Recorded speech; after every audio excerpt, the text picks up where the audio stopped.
Hello, you. Yes, you. This is Usayome Sale from Ways Prime Time. Now, we appreciate your continued support for watching our content, following us across all our social media. But we've noticed, for those of you watching us on YouTube, 88.5% of you who watch our content aren't subscribed to our channel. Why? Now, if you are enjoying our content, you enjoy our shows, and you want to stay updated on all things Ways, it's time to hit that subscribe button below. Now, subscribing isn't just for you. It's for the growth of our channel. It helps us get bigger and better. With your support, we can continue to bring even more intriguing and exciting content. How about you subscribing right now and being a part of our community?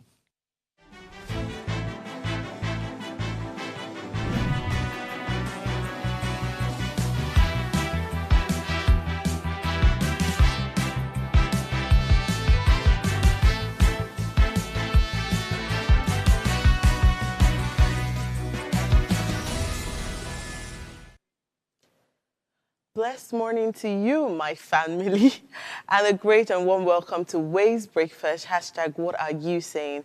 As the great Maya Angelou once said, do the best you can until you know better. Then when you know better, do better. Today we'll be going to talk about an important aspect of our lives that we can always do better in, our sexual health. This Wednesday we'll be enlightening not just you but ourselves on how we can be more intuitive in our approach towards our sexual health.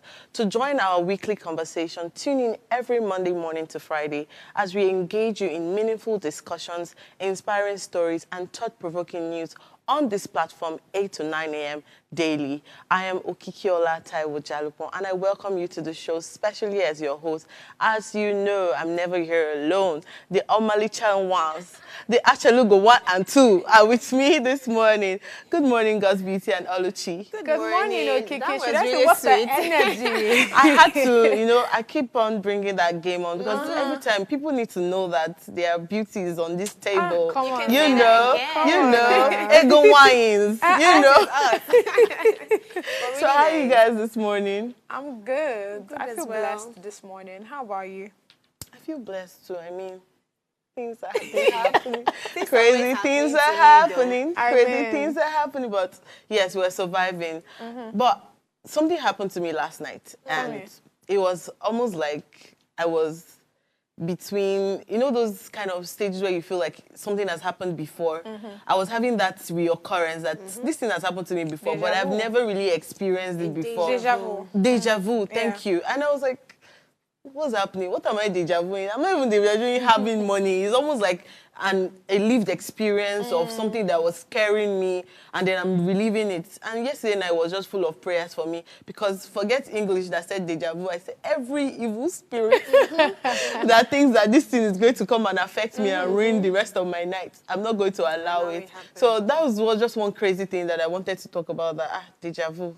The one I'd like to The even Holy just Spirit. mention very briefly is something that I used to tell myself before, but I never knew that I would fall victim of it. So I've heard before that you can only make a good first impression once. And I had this opportunity to make a good first impression to some clients, and I messed up, people of God. Exactly. I didn't put up my A game, so it was quite shabby. And I was very downcast because I knew that this is something I could have done and killed it. But I don't know what happened. I guess Probably I you're was overwhelmed. overthinking it. And a lot of things were happening to me at that time. In fact, the space I was in was not encouraging me to put up my best foot. But as God will have his second chance came, and who knows, if your first impression didn't work, you can still try. Second impression. So that's if it comes to you. But I was third impression. I was thinking about it a whole. I'm like, wow, in this life, you can actually How can only you make do this? a good first impression once, and it's going to stick to people's head. And that's how I remember you. So I'm going to be more committed and conscious to ensure that I put my best foot every single time, every single time. Okay, that's That's amazing, calm. right? Yeah. Well, this is where you have heard from the queens how their The day went. Achalugos. The Achalugos, how their day went. It's inside If here on you're this yet to subscribe to our YouTube channel at Official Upgrade TV, click the subscribe button now, like and share the link. We'll go on a break right now, and we will return with today's topic right after the headlines across the globe. Stay with us.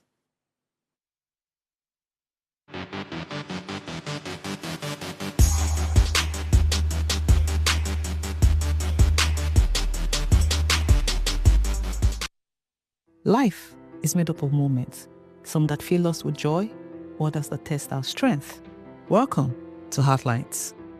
This is our space to explore the highs and lows of human connection, the love, the heartbreak, and resilience that shapes our life. From relationships to friendships, parenting to partnerships, and so much more.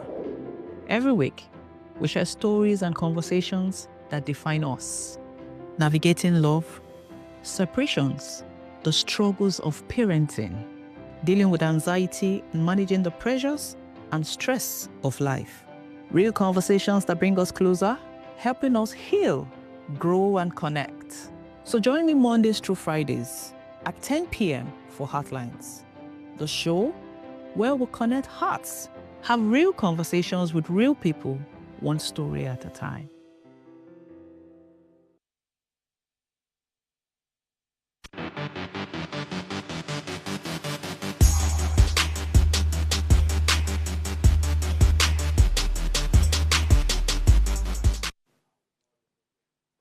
Pleased to have you back from that break. Now let us take a look at news from the pages of today's paper. Today we have The Punch, The Guardian, and of course the New York Times. Starting with Achalu Gowon, who's going to be taking us through the Punch newspaper. Oluchi, please. Thank you very much. The major headline reads, Bandit influx. Amotekun mobilizes 2,000 men to comb Southwest Forest. Corps seeks advanced technology, arms better equipment to tackle insecurity in region. NNPCL raises petrol prices to 990 naira in FCT and 960 naira in Lagos. Federal government seeks stronger U.S. ties amid Trump's deportation threat. Rural areas suffered blackouts despite 14 billion naira power spending, and Nigeria's public debt hit 142 trillion naira as borrowing rises. Tinubu promises fairness as Ogoni oil exploration plan resumes. How El Rufai X cost laundered 3.9 billion naira forex proceeds, says ICPC. Immigration arrests 19 foreigners for cybercrime in Rivers. And the last story here reads, Supreme Court hears Wike Fubara loyalist appeals February 10. I'd like to touch briefly on the insecurity issue that made Amotekun to mobilize 2,000 men to comb the Southwest Forest. The Amotekun Corps has mobilized over 2,000 personnel to flush out bandits and other criminals operating in forests in Southwest region. Ogun and Osun State topped the list with targeted 1,000 recruits each, while Oyo recruited 480 men last October as part of the effort to curtail the influx of bandits. Let me read some figures I found. It says the National Bureau of Statistics revealed in a survey last December that Nigerians paid a total of 2.2 trillion naira as ransom between May 2023 and April 2024. Now, this particular news seems to, it takes me back down memory lane. I remember traveling with my father one of these periods, and we were faced with all this bandit stuff across.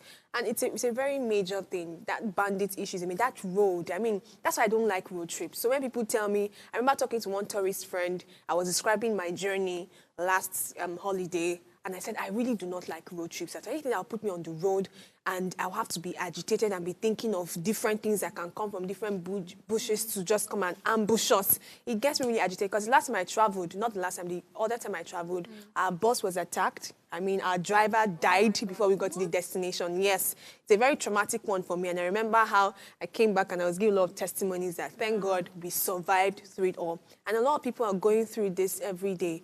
Our safety, it's telling us here that 2.2 trillion naira has been used for ransom between May 2023 and April 2024. That means this is just a one-year gap, and see what's been happening. So this the recruitment of 2,000 personnel to go and flush out these people from these areas, I'm hoping that it works out and we're able to see a reduction. Even though the number seems a bit outrageous at first, 2,000, my mind is like, really? How did you mobilize 2,000 men to go into this bush? It seems a bit exaggerated. I'm just looking at it face value. Do you get it? But whatever, I guess the intentions are true and the intentions are really needed right now to ensure that people are safe. Insecurity is a major problem. Till now, I can't say I like road trips. Somebody was telling me that I prefer road trip, but not in Nigeria. I can be doing road trip in South Africa and other places, but in Nigeria, there's a lot of tension that comes with it. So that's the story.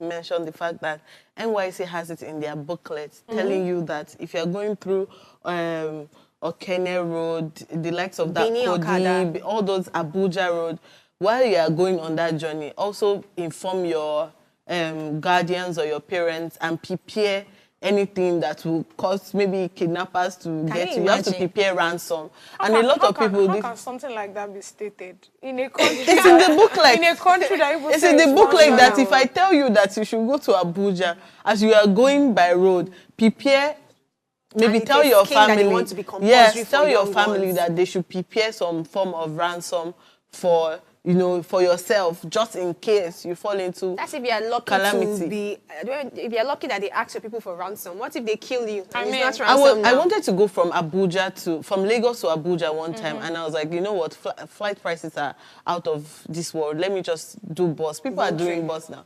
I spent 2 days on the road, and that was because the bus had issue, and we were parking in very dangerous places. At some point, there were even these people Towing, that those yeah. towing vans. They still came to tow the bus out of mud, and I was just like, never. My mom had to tell me that those places where those buses were parking, that they stopped, those were very high risk places. But for some reasons, I survived, and that's what I'm grateful for. The second day, that's when I heard that about 5 core members were abducted from that same road after spending 2 days on that road. So it's almost like we know that there's insecurity, but they're now telling us that it's every man for himself. So I like the fact that Southwest is sort of taking the cue that most of the time, this forest or that we are assuming are reserves are now used to kidnap and, propose all these nonsense things that they are doing. Well, that's all I really have to say on this. My own is, in as much as they are recruiting all of these persons, I hope that the right or the adequate things that they will need, the tools, if it's guns, whatever they would actually need to ensure that, because, I mean, you see that thing you said, it's making me just think again, like, which kind of country we did, for real? Because tell me why there's already, I mean, they're already stating it to you that this road where they pass, you can be kidnapped. I mean, it just shows that we are really not going anywhere. It's true. We're not going anywhere because, I mean, it's one thing to always be hearing that, oh, somebody was kidnapped, somebody was this, somebody was that. It's not like it's not getting to us. But, I mean, we're not really to think up like that. But until this thing you just said now, it shows that there's actually a very serious problem. Insecurity is actually a very big problem in Nigeria. Don't be looking at me like that. You're always shouting hope. I am so pissed. I mean, just hearing this and I am so pissed right now. Honestly speaking. Because tell me what is the work of the police officers that we have all over. And they will always tell you that they are there every bus stop, every unit. Then tell me why a certain place is actually having issues. So I cannot literally travel to a particular place in peace without being adopted. I mean, what kind of news is that? Well, what's most saddening is the fact that there's the identification of those areas. That is what it is now. You feel like you're already identifying high-risk areas, and there's really... Because when we were going, I can tell you for a fact that there were police officers, there were soldiers on the road, a lot of checkpoints, but never really safety in those particular zones. So, as usual, Nigeria, we hail thee. Please take us abroad so that we can hear all that news for today. No, that it really got me because I'm just thinking about it. What if it's my child? What if I was the one? I mean, no, now. And we have people buying cars every day, presidential jets and this thing. Those bits is always very emotional about Nigeria, and that's the energy that we need. Actually, it is annoying. No, just think about it. It is not. It just shows that we're actually not going anywhere. And we keep saying that we are developing, we are doing this in the country. Hope is here. I beg, hope where? Let's not even talk about that. Don't you want to let's go quickly somewhere? fly. Want to remain here? let's leave this country, please. All right, straight into the New York Times newspaper. Main headline: we have Trump caps return to power, vowing to stop a United States decline.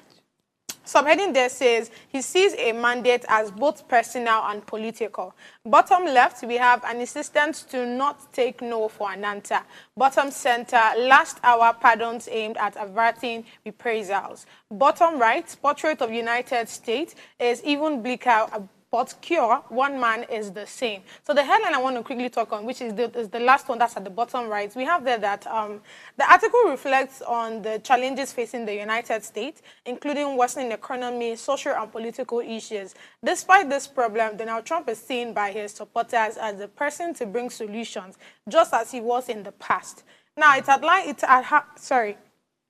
highlights the belief that Trump's leadership could address the nation's struggles, even though the situation is more difficult now than during his previous presidency. Now, critics worry that relying on the same leader for complex and evolving problems may not bring the change needed and could deepen divisions in the country. And I feel like it's important that we talk about this because, I mean, it's one thing to say that just like the Constitution allows every president to be on seat for like 2 tenures, that's like about 8 years, right? But what happens where the first 4 years or the first tenure, they actually don't do things they're actually supposed to do. So I like the worry like the critics have, because, I mean, he has ruled America for like for first tenure, right? And this is more like him going back to sin. So what happens where, I mean, he doesn't really do what we are expecting him to do? Trumperian, what do you think about this? What happens when you're not expecting him to do? I mean, yeah, but okay, so this is it. Sworn into power. Of course. Have you seen have you seen his newest I wanted to say something. I came with so much. I was watching one this morning. It was about, I think, a religious leader was doing this interview in public and was sort of beckoning on Trump to have mercy on immigrants, to have mercy on the gay people. And I just looked at Trump's face. He was looking. Like, say what you want to say.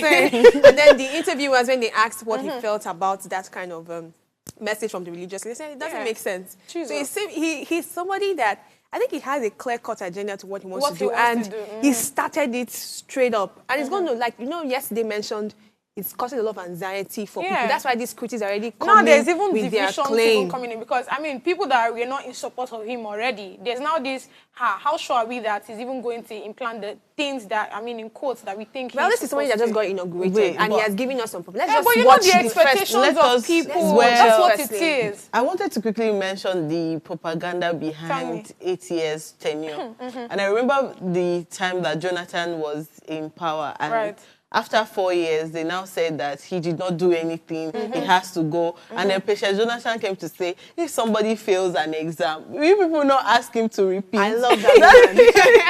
That's like an iconic woman. That's like second chance for everything. So it's almost like in every system of government, both abroad, here in Nigeria, in our own country, it's still the same thing. They will still, even after 30 years, they'll still tell you that there's still chance. They still that one thing that they want to do is that one that they want, that's tenure that they want to enter that will change everything. Because the country or the nation is already messed up. There's a lot to, they say when something has been destroyed, to build it up takes a longer time. So maybe they need more time to.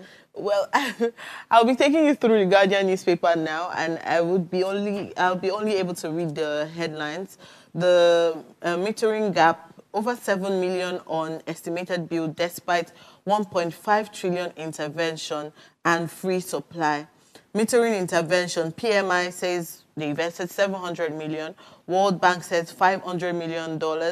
NMMP says 59.3 billion. MAF says 21 billion naira. God, all these numbers. And I remember that I use a prepaid meter, and every time I'm paying extra. I used to use 10,000 naira before for about a week plus. But now, 2 days, 10,000 naira is gone. And that was because they increased the tariff. And I'm hearing that they're going to increase the tariff again. So at some point, 10,000 naira, I'll know that it's for 1 day, or I'll switch off everything in the house. So when NEPA brings light, I'm not even excited. Start using solar. You give me money. That one too is not even cheap. Is it cheap? But, I mean, it's not even more cheap. like an investment, kind of, in quotes. Well, that's all we have for today's newspaper. If you want to get more details, you can go through their websites and their pages on X. We will go on a break right now, and when we return, we'll come with today's topic. Stay with us.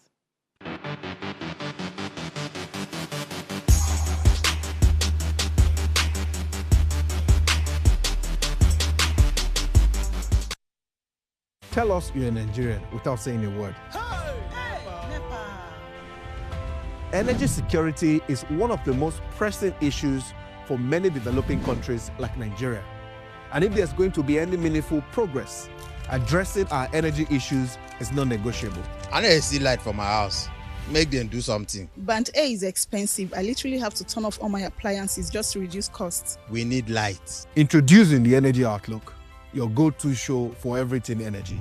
Every week, we'll bring you the latest insights, innovation, and in-depth analysis of Nigeria's energy sector. From policy discussions to regulatory insights, we'll analyze the key decisions influencing growth and sustainability in the energy sector. We'll bring you the human stories behind the headlines, giving you a personal perspective on the broader energy challenges. Join me every Friday at 6 p.m. for the Energy Outlook, your guide to the future of energy, where energy means business.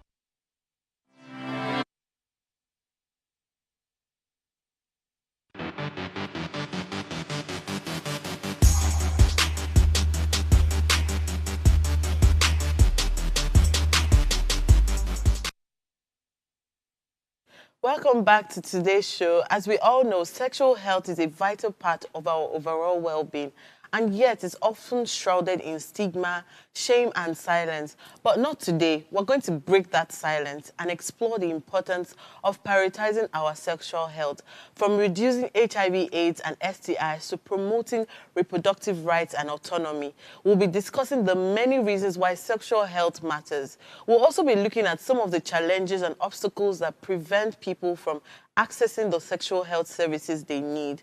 As mentioned earlier, sexual health is a vital aspect of our overall health and well-being, and it's essential we prioritize it in Nigeria. These are some reasons why Nigerians have to be conscious of their sexual health. Nigeria has one of the highest HIV/AIDS prevalence rates in the world. Prioritizing sexual health can help reduce the spread of HIV/AIDS and other sexually transmitted infections. Sexual health is also closely linked to maternal and child health. Unintended pregnancies, unsafe abortions, and complications during childbirth can be reduced by promoting sexual health and family planning. Many must know that sexual health is a fundamental human right. Ensuring access to comprehensive sexual education, contraception, and safe abortion services is essential for promoting reproductive rights and autonomy. Sexual health can also be closely linked to mental health. Promoting healthy attitudes and behavior towards sex and relationships can help reduce mental health issues such as anxiety, depression, and low self-esteem.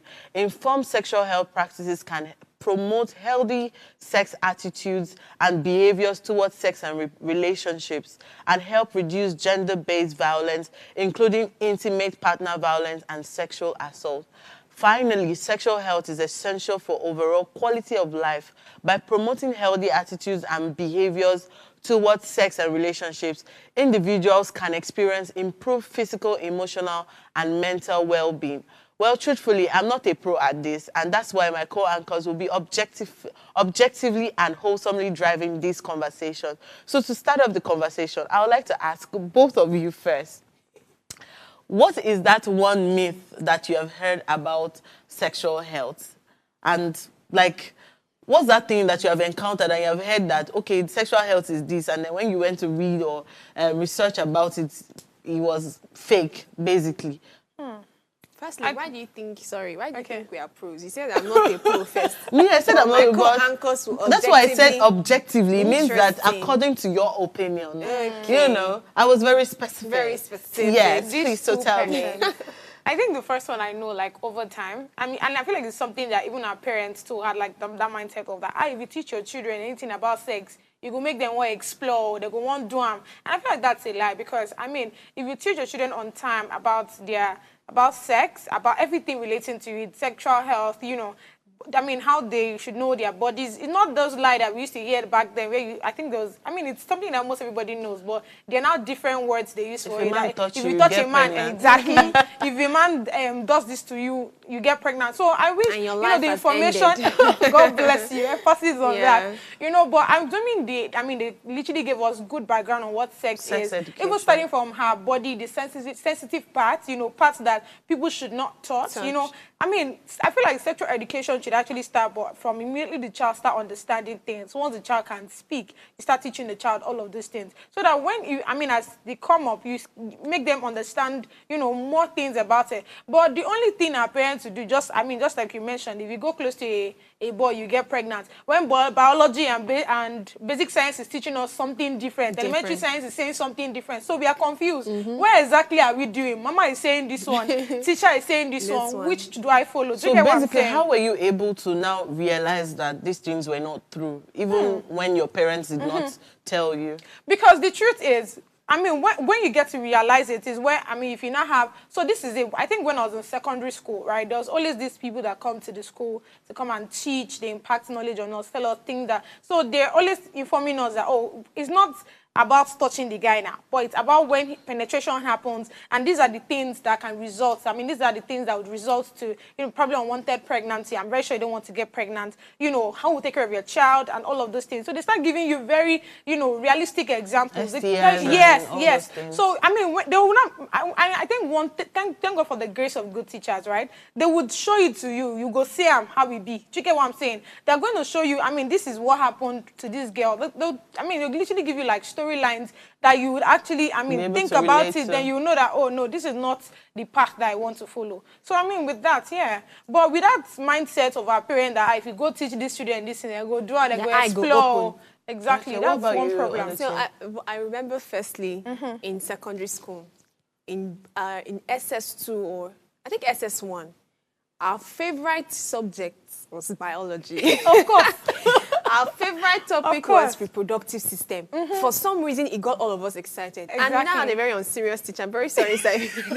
But this one was a Gen Z teacher that liked to speak to Gen Z teenagers who had hit puberty. And it's like, okay, this is how the testis is. This is how, and everybody's like, wow, really, sir, I have a question. And 2 periods. The most engaging class. The most engaging. And in retrospect, I can say that it's because we probably did not have discussions like this at home. So this is only going to happen in school, and it got us so excited. I remember the first time they taught us about menstruation and all. There's this story I want to share, but maybe not today. That was about menstruation and everything. And I think I wasn't like the early kind of person. So some of my friends had started menstruation and everything. And when they are talking about their periods, I'd be like, so this happens to... Wow. And I couldn't tell my mom because I didn't feel very comfortable talking about it. So one of the myths I think about sexual health is people think it's a Western thing. It's a Western thing. They don't think it's like a Nigerian thing to talk about sex. But we just sit down and talk about open your sex. mouth to talk about your private part and your organs. That is not a very nice conversation to have. Especially people, you know, we are in a country or this African stereotype somehow makes the relationship and interaction between parents and children to be so stiffened, it's so rigid. It's almost like we're talking about your academics, your love for the Lord. If you need money, let me know. Be a good girl so that you see good husband. Things like that. So intricate discussions. I only see them in Western movies where you see these children are very bold, audacious to talk to their parents about it. So firstly, is that conception of it's a Western thing. So I realized that it's not a Western thing. And also, I realized that sexual health is very encompassing. It's broad. So there's the sexual health that are relevant to children, to teenagers, to adults, and even to married people. So I came across the fact that it includes even communicating sexual pleasures is part of it. Relationship and all the things. So it's encompassing. It's not something that you restrict yourself to just one part of it. HIV/AIDS all the time. There are more things. And I feel like that's one of the things they were always teaching us. There was a time it was rampant. In fact, almost 2-3 subjects. One time that somebody like me, I didn't experience that in secondary school. I think that I had my parents sort of speak more on sexual education for me. But at the same time, when people mention certain things, and I'm like, oh yes, my mom already told me, they'll be like, your mom this? Your mom must be, and that. But then they forgot that there has to be balance, because if I don't know these things, someone will definitely teach you. The media will teach you. Now, it's even worse, because I can say then phones were not in everybody's hands. Yeah. But even 10-year-olds now have phones that they're now using for assignments. From there, they are swiping to TikTok, and then TikTok is teaching them all things sexual education, sexual awareness, and they don't even know. So they're going to find somebody on the outside that says, oh, okay, come, I can teach you or practice. There's nobody that doesn't want to practice whatever. I mean, that's why we went to school. If you go, say you want to go and study chemistry, they'll make sure you study and practice it. Do you understand? So it's almost like parents still don't understand the need to balance this thing out. And they also don't know that they are age-appropriate information. Very true. So I shouldn't tell maybe my kids, maybe a 10-year-old that you need to have sexual pleasures. True. Or you need to use contraceptives. Sexual education based on the I'm saying that some people age. I mean, parents, maybe let's say the older parents, do not know that these things have age-appropriate situation. But in this case now that schools will do what they can do, how do we still balance that? They say training, charity begins at home.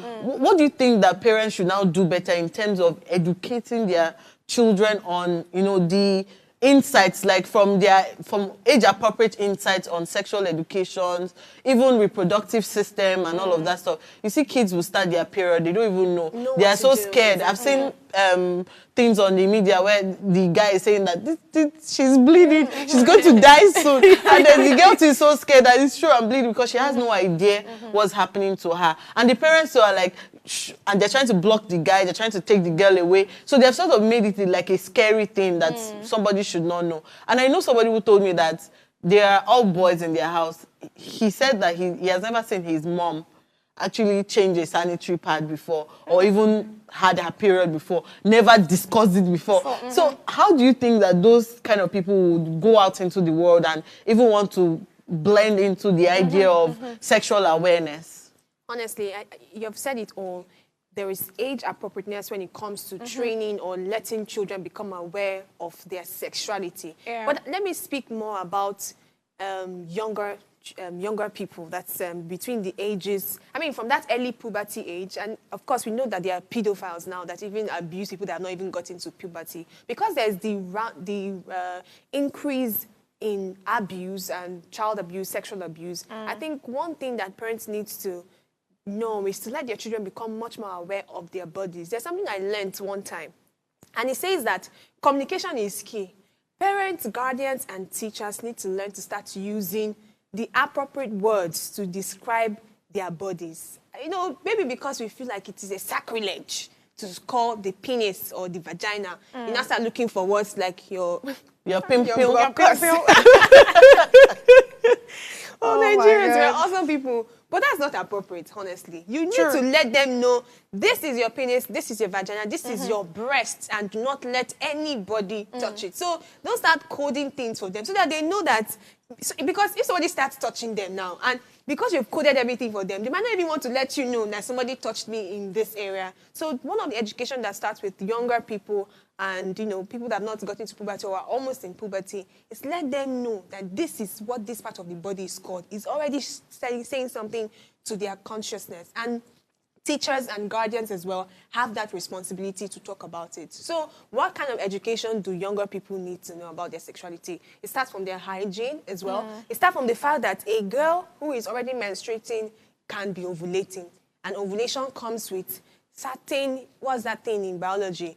That's, urge to have a man around you. Let her know that it is okay, it is natural, it is biological for you to feel this way. But there are consequences to yielding to these feelings. The consequences will include pregnancy, which means that your dream to become a medical doctor can be short-lived. They are very beautiful. There are very beautiful ways that you can let them know about. Let them know about their bodies and how this thing works.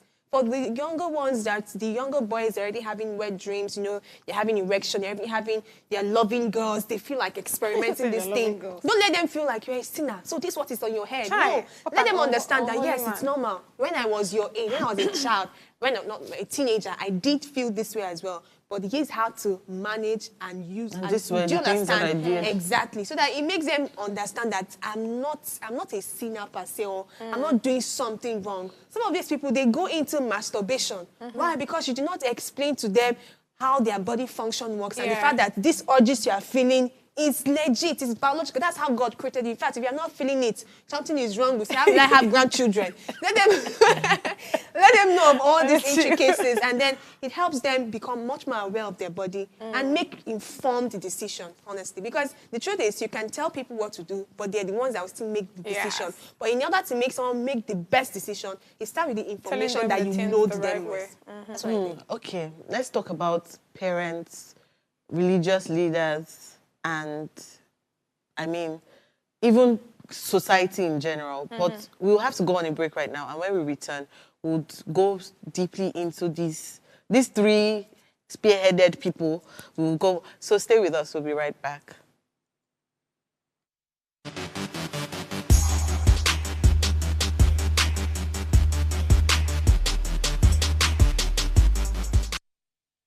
Looking to take your business to the next level through partnerships? Then join us every Thursday at 10 a.m. for Partner Up. Whether you're an entrepreneur, marketing, sales, or partnership professional, Partner Up is here to give you the tools you need to succeed. From in-depth interviews with industry experts to real-world case studies of successful partnership strategies that drive innovation and business growth. we dive deep into what it takes to form successful partnerships. Thursdays, 10 a.m. Don't miss Partner Up.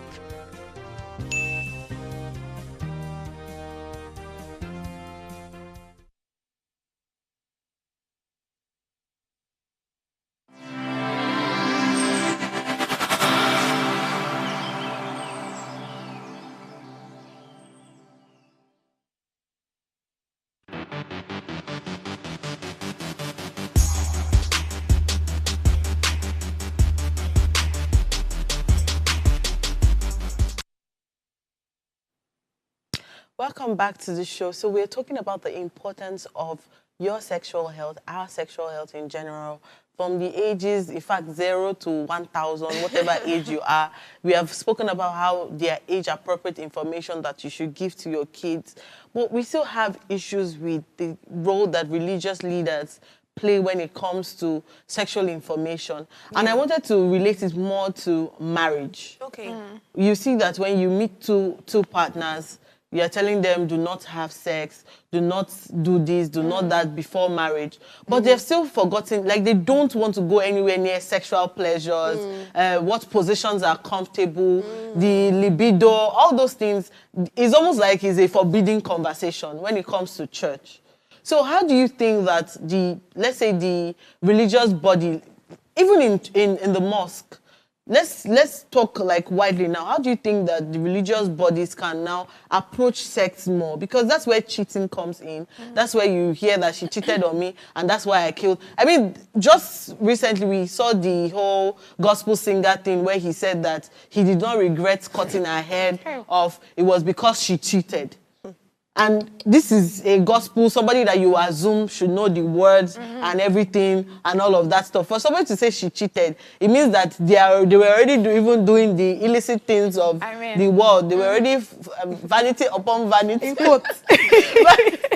Vanity upon vanity. So how do you think that religious leaders should now approach things like, they don't even talk about diseases when it comes to church and mosque. It's almost like that information.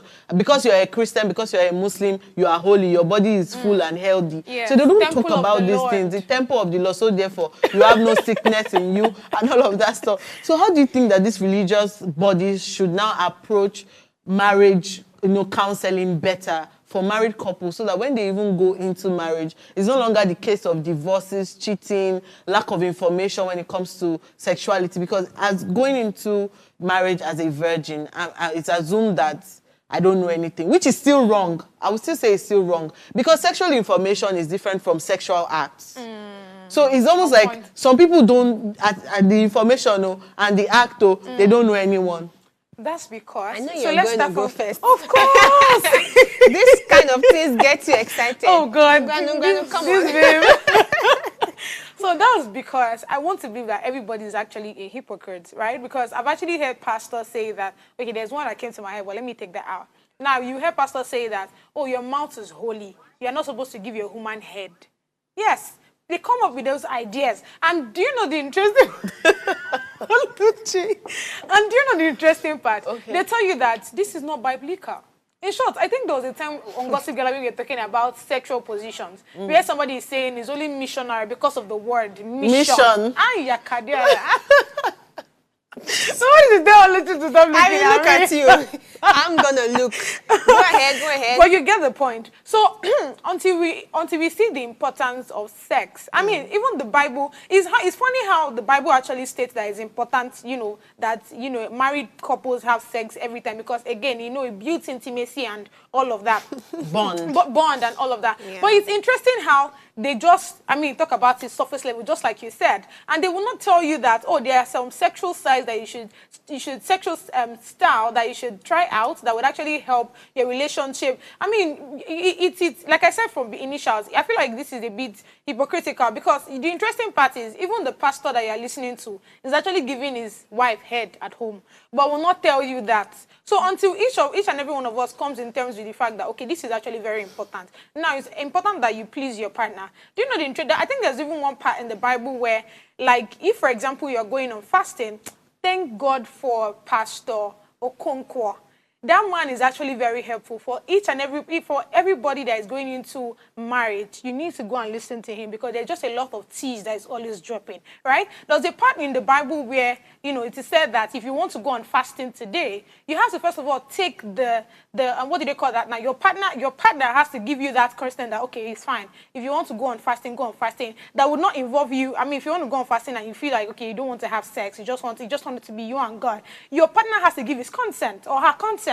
But that's something that a lot of people don't know. Do you get what I'm saying? They focus on the other part of the Bible. They leave Song of Solomon. I don't understand why a pastor doesn't understand, especially those people that want to, I want to talk about marriage things. They want to, of course, wed people together. They will say come for counsel, but they're not checking the books of Solomon. They don't even know anything on that. Everything Song of Solomon is talking about, because most of this sexual whatever is there. There was a particular place where the Bible said that the man would actually find peace in sucking, the wife's breast. It's important. Wow. It's important that we... You really know scriptures. Wow.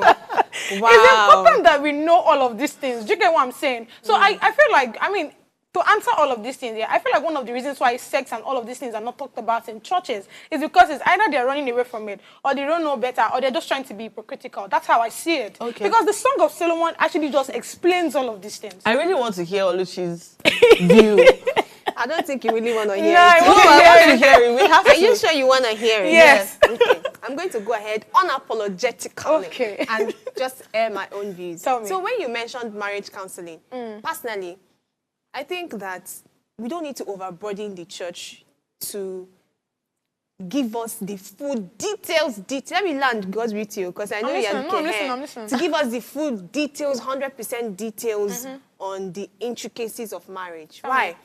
Because the truth is, I think I would prefer to get marital counseling, like the sexual aspects from now, a therapist, from a certified sexual coach, or what they call those people now, because those ones are trained. They understand the biological function, the psychological, emotional things that goes into it, and they are much more. In fact, they are well positioned to give me the 100% of it. Spiritual leaders are spiritual leaders, and the whole hypocritical thing you mentioned. Let me finish. I'm not done. Go on. The whole hypocritical thing you mentioned, I think we shouldn't really overburden them with that. Their responsibility is to ensure that this home that you're about to enter, you are going to be Christ-like. You're going to show the example of the church, of Jesus and the church in your home, right? They might not necessarily give you all the details that you need for your sexual life, because they are not sexual coaches. Of course. They are your pastors and your leaders, and their major responsibility is for your spiritual growth. But actually, should they be concerned about that? Yes. And that's why in some marriage counseling, they will let you know that, okay, there are certain things that are involved in this marriage. Marriage is not all about prayer and finances and having children. There is sex involved in it. And, of course, you can go for classes. There are these therapy sessions that you can attend. I'm going to give you the numbers of these people. They can even be professionals in that church that they will link you with. You go. It won't be in the church setting. You go to a proper... I don't know what they call these people. I think they are coaches, right? They will speak to you and then let you know. So trying to overburden these spiritual leaders to let them tell you about sexual styles. Honestly, why? Okay. I don't think it's their jurisdiction or responsibility at all. This is it here. Now, you would actually agree with me that 90% of individuals in Nigeria actually listen to what their pastors say. This is not even about gullibility here, right? It is just a normal thing that, oh, if I want to sleep today, I'm calling my pastor. If something is happening in the house, I want to call my pastor. Now, it's important because of that authority that the pastor has. It's important that you know at least 50% of the whole sexual thing. Now, this is it. It is actually very wrong for a pastor. I mean, this is how they do it in Assemblies of God, yeah? I don't know if it's changed now. But back then, if you want to get married, I think you have to go and stay with the pastor. Need your husband or your wife, they go like to different, they will not see for like a week or so, because the pastor, the lady is with either the pastor's wife or something, and she's being trained on all the things that she's supposed to do in her husband's house. Same goes to the man as well, right? Now, it is very annoying, or I would say it is bad if you are actually teaching these people that want to get married the things that they should do in their house, and you are excluding sex. Now, in as much as you're telling them that, oh, you're telling the wife, oh, when you get to the house, you greet your husband, you do this, you do that. It is also important that you actually, satisfy him sexually so he doesn't look out. It's important that you pass this information. But why I say it's hypocritical, because some pastors don't do that. And that's why you now hear members say, my pastor doesn't believe in my husband giving me head. There are things like that. If it doesn't happen, we will not be talking about it. Do you get what I'm saying? Okay, so it happened. So, Oluchi, before I allow you quickly still answer God's beauty, because I think that this conversation is for both of you. Okay. So when you mentioned about professionals, churches now giving you maybe resources to go and learn more about these things, if you look at Nigeria as a whole, we have more small churches where they'll just open one shop and then say that God called God has called, yes. So a lot of times you see that majority of people who go to churches, mosques, all these religious leaders are not necessarily informed themselves. I agree. So they can pass such informations to these people. So there's the youth. That's why you see that most churches that are opening now, there's the youth church. Yes. There's the under the staircase church, there's the days of old church and all of that stuff. So that's why I was saying that religious leaders play a huge role. They do. But what can they do better? Because it still boils down to the fact that while we are not burdening the church or the mosques to give people the intricacies of marriage and sex, it's still important that they are aware that things can happen and things to accept and things not to accept, really. Exactly. Because if you tell me that, oh, all you have to do is missionary, but you did not tell me that my husband can go and do maybe doggy outside and come back with STI and infect me with it. It's still lack of information, basically. Exactly. So there's still no awareness that your partner, you should get tested before you even get married. It's almost always about the spiritual. Exactly. You have to be connected to God. God has to be connected. And God sure has to be cook. living inside of you. For both of you should come together. So what do you think that they should do better? Not really what they're already doing. First off is for they themselves to work on themselves, because you can only pass the information that you have. Do you understand? I can only teach you sexuality themselves. Yes. Okay, so that's because God's beauty. God's beauty, I cannot allow you finish. So that's God's beauty opinion. Let them work on themselves. What about you, Oluchi? My opinion is still the same thing. Everybody has their jurisdiction and what they can do.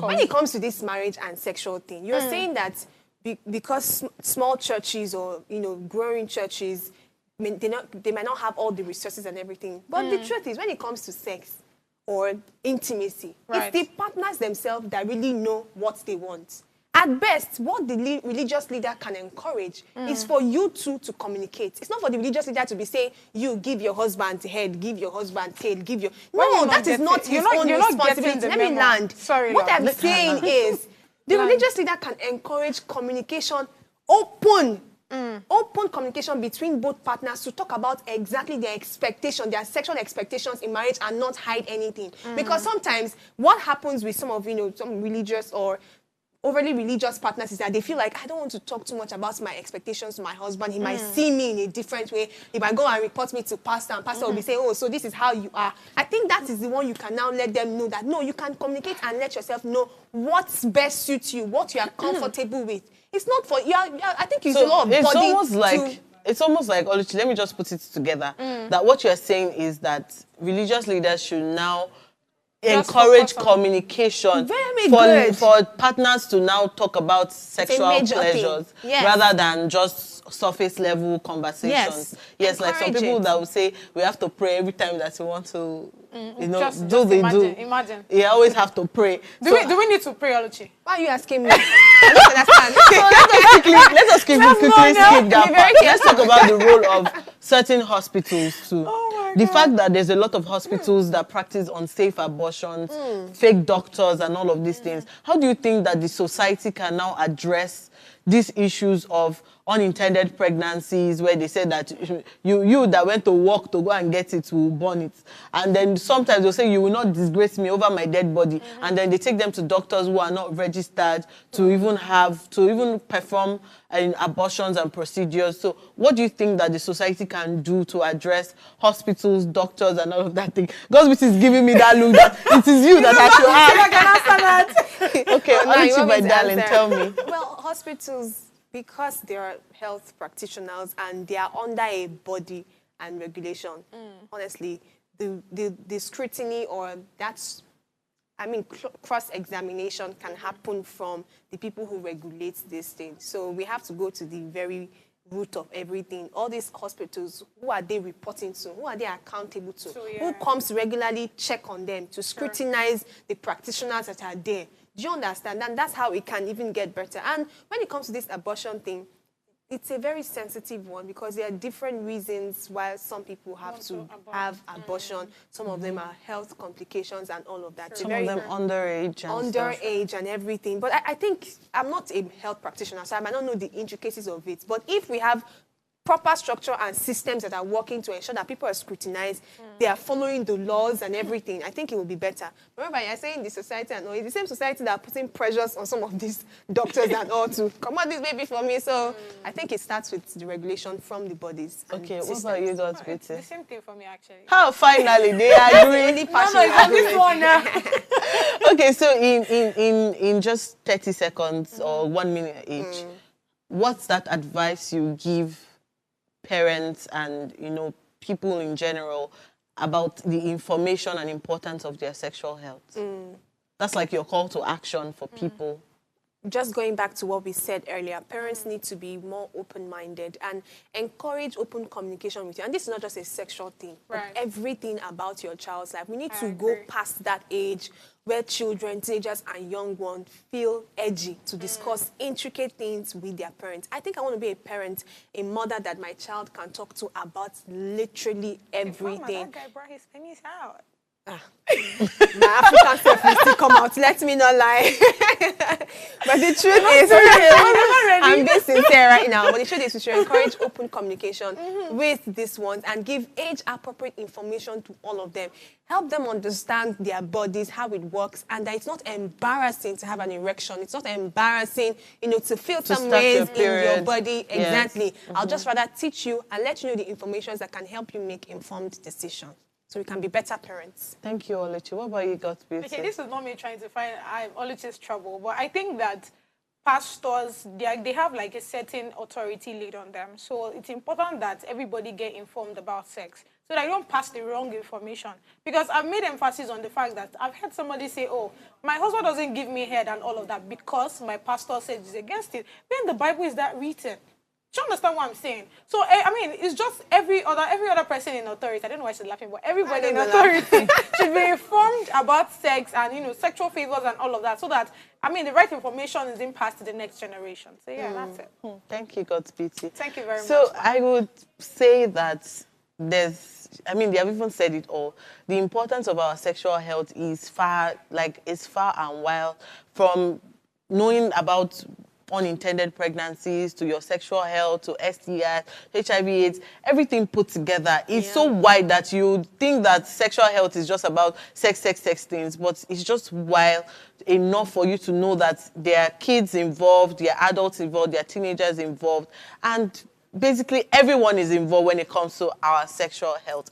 Well, if you love today's topic, do ensure you subscribe to our YouTube channel at Official Upgrade TV. You can interact with us further, drop a comment, and most importantly, follow all our social media handles. Bye. See you tomorrow.